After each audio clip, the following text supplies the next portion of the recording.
आज से कुछ सालों पुरानी बात है। ऊंचे ऊंचे पहाड़ों के बीच कान्हापुर नाम का एक बहुत ही छोटा लेकिन खूबसूरत सा गांव था। कान्हापुर गांव अपनी खूबसूरती के वजह से जाना जाता था। इसी गांव के बाजू में बहती थी नील गंगा नाम की एक बड़ी सी नदी। कान्हापुर गांव के सारे लोग इस नदी को बहुत पूजते थे। दिन भर में कई गांव वाले इस नदी में नहाने आते थे, क्योंकि उनका मानना था कि नील गंगा नदी में नहाने से हमारे सारे पाप दूर हो जाएंगे। और शायद ये सही भी था, क्योंकि पिछले कई वर्षों से इस गांव में कोई भी बड़ी आपदा नहीं आई थी। सभी लोग खुशी खुशी रहा करते थे। लेकिन नील गंगा नदी के बाजू में ही था एक बंद पुराना अस्पताल, जिसके मालिक का नाम था अश्लील बाबू। अश्लील बाबू का अस्पताल बंद नहीं था, लेकिन पिछले कई महीनों से वहां कोई भी मरीज नहीं आया था, जिसकी वजह से उस अस्पताल के सारे कर्मचारी काम छोड़कर भाग गए थे। पूरा अस्पताल खाली खाली सा रहता था। अश्लील बाबू को अपने अस्पताल की बहुत चिंता होती थी। पूरी रात वो अपने सुनसान अस्पताल के बाहर यही सोचा करता था, आखिर क्या गलती हुई है मेरे से मालिक। कुछ महीनों पहले तक तो मेरा अस्पताल कान्हापुर गांव में सबसे मशहूर था, लेकिन अचानक से खामोशी क्यों? आखिर मैंने किसका बुरा किया है? मेरे पास जो भी थोड़े बहुत पैसे बचे हुए थे, उससे तो मैं आराम से खा पी लिया, लेकिन अब तो मेरे सारे पैसे भी खत्म होने वाले हैं। आखिर कैसे मेरे बीवी बच्चे का पेट पलेगा? यही सोच सोच कर वो दुखी हुआ करता था। देखते ही देखते महीनों बीत गए। अब भी तक अश्लील बाबू का अस्पताल खंडहर पड़ा हुआ था। न कोई मरीज, न कोई डॉक्टर। अस्पताल में सन्नाटा ही सन्नाटा छाया हुआ था। लेकिन किसी भी इंसान की इंतजार की घड़ी कभी न कभी टूट ही जाती है, और अश्लील के साथ भी कुछ ऐसा ही हुआ। एक दिन की बात है, बाल बच्चों के पेट पालने के चलते अश्लील बाबू के दिमाग में एक बहुत ही घटिया तरकीब आती है। बस बहुत हुआ। आज के इस मतलबी जमाने में ईमानदार और मासूम बनकर कुछ नहीं होने वाला। अगर मुझे अपने बाल बच्चों का पेट पालना है तो मुझे भी अब जालिम बनना पड़ेगा। अश्लील बाबू के दिमाग में उस दिन जो आया था, उससे पूरे कान्हापुर गांव में महामारी आने वाली थी। वो तुरंत अपने बचपन के दोस्त डॉक्टर खन्ना के पास गया, जो बहुत बड़े साइंटिस्ट थे। अश्लील बाबू डॉक्टर खन्ना के लैब रूम में जाते हैं। खन्ना मेरे यार, देख तेरे से मिलने कौन आया है, तेरे बचपन का दोस्त। खन्ना भी अश्लील लाल को देखते ही बहुत खुश हो गया। आओ आओ अश्लील, बहुत सालों बाद हम दोनों मिले हैं। आखिरी बार तो हमारी मुलाकात 30 सालों पहले ही हुई थी। और बताओ, तुमने तो बोला था कि मैं अस्पताल खोलूंगा, उसका क्या हुआ? हाँ भाई, मैंने अस्पताल सही में खोला भी था, और ऊपर वाले की कृपा से मेरा अस्पताल 10 सालों तक अच्छे से चला भी। लेकिन मेरे से बहुत बड़ी गलती हो गई थी कि मैं ईमानदार था, और तुझे तो मालूम ही है आज के जमाने में ईमानदार का क्या ही गुजारा होगा। इसलिए मेरा अस्पताल अब लगभग बंद होने की कगार पे आ गया है। लेकिन तू मेरे बचपन का दोस्त है, तो क्या तू मेरा एक छोटा सा काम कर देगा, जिससे मेरा अस्पताल रॉकेट की तरह उड़ेगा? बस तू हुक्म कर, अगर मेरी औकात होगी वो काम करने की तो मैं जरूर करूंगा। ठीक है, अगर तू राजी है तो ध्यान से सुन। तुझे मेरे लिए एक जहरीली दवाई बनानी है, जिसे अगर मैं नील गंगा नदी में फेंक दूं, तो जो भी उस नदी में नहाएगा उसे ऐसी बीमारी हो कि वो मरने की कगार पे आ जाए।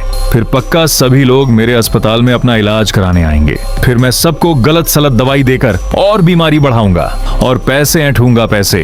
अरे बाप रे, मैं तो तुझे शरीफ समझता था अश्लील, लेकिन तू तो भेड़िया निकला भेड़िया। वैसे इस तरीके की जहरीली दवाई मेरे पास पहले से ही है। रुक, तुझे वो ला कर देता हूँ, लेकिन एक शर्त पे। तेरा जितना भी कमाई होगा उसमें 40% मुझे मिलेगा। और याद रखना, इन सब काम में मेरा जरा भी नाम नहीं आना चाहिए, नहीं तो मेरे से बुरा कोई नहीं होगा। अश्लील बाबू अपने दोस्त की शर्तें मान लेता है। डॉक्टर खन्ना ने कुछ देर बाद अश्लील बाबू को दवाई दी और बोला, इस दवाई का असर बस 24 घंटे के लिए ही रहेगा, तो तुझे हर रात इस दवाई को नदी में फेंकना होगा। जब भी दवाई खत्म हो जाए मेरे पास आ जाना, तुझे दवाई मिल जाएगी। चल अब जा। और हाँ, याद है ना, मुझे भी 40% मिलेंगे। हाँ हाँ याद है, तुझे टाइम पर तेरा हिस्सा मिल जाएगा। इतना कहकर अश्लील बाबू वहां से चला गया। कुछ दिन पहले तक इतना ईमानदार व्यक्ति ने अब शैतान का रूप ले लिया था। अश्लील बाबू ने सबसे पहले अपने अस्पताल में बहुत सारे कर्मचारी को वापस रखा और अच्छे से पूरे अस्पताल को सजा दिया। मानो अश्लील बाबू को यकीन था कि उसका ये शातिर उपाय उसके धंधे को आसमान तक पहुंचा देगा। देखते ही देखते रात हो गई। अश्लील चुपचाप नील नीलगंगा नदी के किनारे जाकर उसमें ढेर सारी जहरीली दवाई मिला देता है। ये घिनौना काम करते हुए उसे थोड़ा भी किसी की जान का परवाह नहीं था। रात गुजर गई और सुबह हो गया। रोज की तरह लोग नीलगंगा नदी में नहाने के लिए आने लगे। राजू नाम का एक आदमी सबसे पहले नदी में डुबकी लगाता है, लेकिन अचानक उसे ऐसा महसूस हुआ कि उसकी सांसें रुक रही हैं। लेकिन राजू इसे नजरअंदाज करके आराम से नहाने लगा। कुछ ही देर बाद राजू अपने आप बेहोश होकर नदी में ही डूब गया। लोगों ने जब उसे नदी से निकाला तो सभी की आंखें फटी की फटी रह गईं। राजू का चेहरा जो एकदम साधारण सा था, उसके चेहरे पर अब बहुत सारे धब्बे आ चुके थे और उसका चेहरा देखने में बहुत ही डरावना लग रहा था। पास वाले अश्लील बाबू के अस्पताल में उसे भर्ती किया। अश्लील बाबू के लिए ये उसका मरीज नहीं था, अश्लील के लिए ये उसके खतरनाक प्लान की जीत थी। उस दिन के बाद रोज सैकड़ों लोग नदी में नहाने की वजह से बीमार पड़ने लगे। लोगों को समझ में नहीं आ रहा था कि अचानक से इतने खुशहाल गांव में ये बड़ी आपदा कहां से आ गई। इधर अश्लील बाबू का दिल गदगद हो गया था। इतने मरीज उसके अस्पताल में आ रहे थे कि पूरा अस्पताल मरीजों से भर गया था और बहुत से लोग तो बाहर ही अपने इलाज का इंतजार कर रहे थे, क्योंकि कान्हापुर गांव में कोई अलग अस्पताल था ही नहीं। कान्हापुर गांव में ही 2 लोगों का एक छोटा सा परिवार था। उस परिवार में रहता था छेंघा, एक बहुत ही तेज दिमाग का लड़का। छेंघा की मां बचपन में ही गुजर चुकी थी।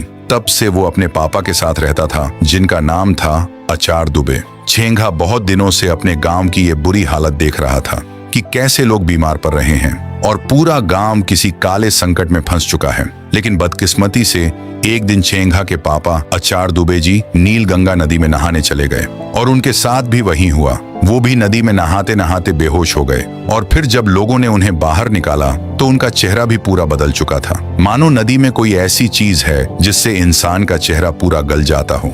छेंघा ने अपने पापा आचार को अश्लील बाबू के अस्पताल ले गया। इलाज होने के बाद भी अश्लील बाबू ने छेंघा को बोला, ये लो, ये कुछ दवाई है, इसे रोज सुबह अपने पापा को खाने को बोलो। छेंघा ने चालाकी से बोला, लेकिन मेरे पापा तो बिल्कुल ठीक हो गए हैं, तो अब उनको ये दवाई खाने की क्या जरूरत?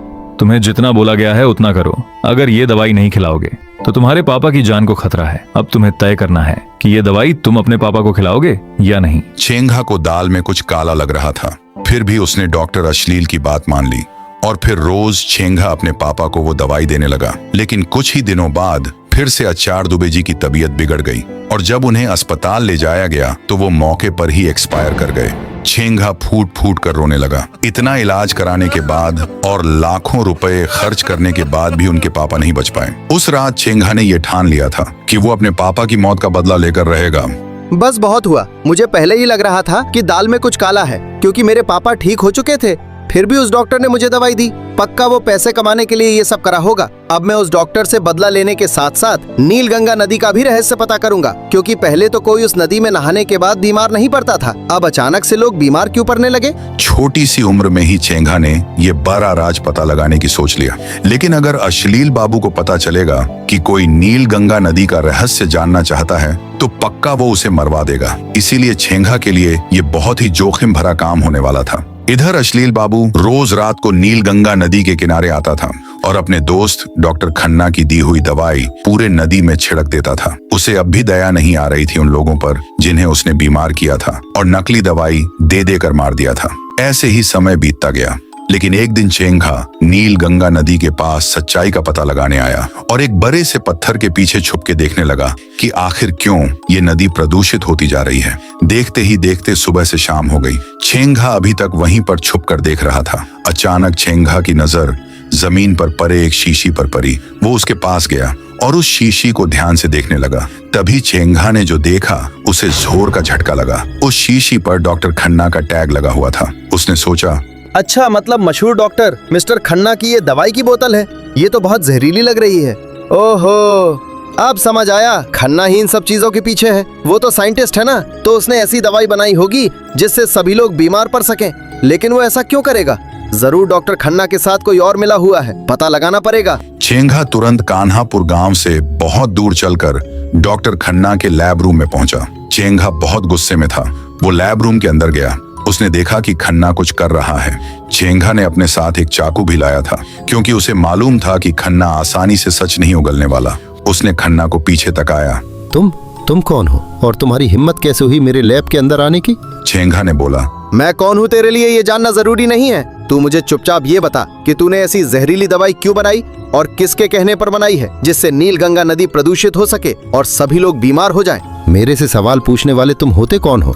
चलो निकलो यहाँ से। चुपचाप मुझे सच सच बता दे, वरना मेरे हाथ में चाकू देख रहा है ना, यही चाकू तेरे अंदर घोप दूंगा। खन्ना बस एक छोटे से चाकू को देखकर डर गया और सारा सच उगल दिया।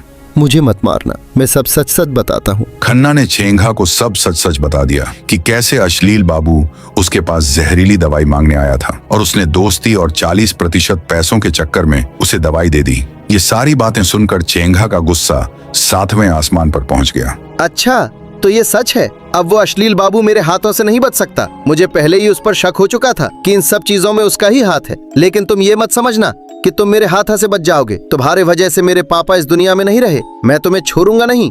इतना कहकर चेंगा ने उसे वहीं मार दिया और चुपचाप वहां से निकल गया। इधर अश्लील बाबू आराम से अपने अस्पताल में बैठकर लोगों को गलत सलत दवाइयां दे रहा था। अचानक वहां अश्लील बाबू का खास आदमी दौड़ते दौड़ते आया और बोला, बॉस, अनर्थ हो गया।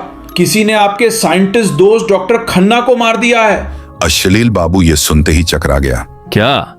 ये क्या बक रहे हो? ऐसा कैसे हो सकता है? बॉस, मैं सही कह रहा हूँ। आपने मुझे खन्ना जी से जहरीली दवाई लाने को कहा था, लेकिन जैसे ही मैं वहां गया, फर्श पर उनकी लाश रखी हुई थी। मुझे लग रहा है हमारे इस काले धंधे के बारे में किसी को पता चल गया है। अब हम नहीं बचने वाले। मुझे भी यही लग रहा है। मैं तो अब फ्लाइट से भाग रहा हूँ क्योंकि मुझे जेल में नहीं जाना। शायद इतने लोगों की जान लेने के जुर्म में मुझे फांसी पर भी न चढ़ा दे।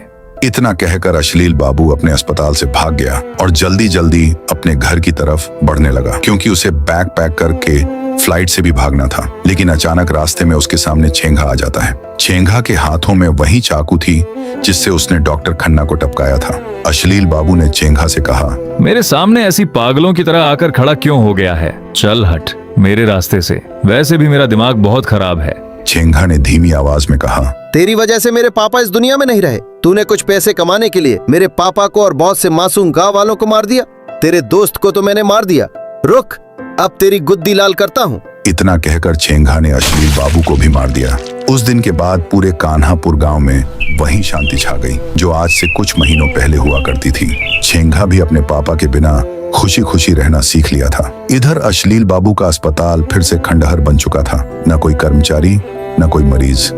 उसका गलत तरीके से पैसे कमाने का सपना सपना ही रह गया।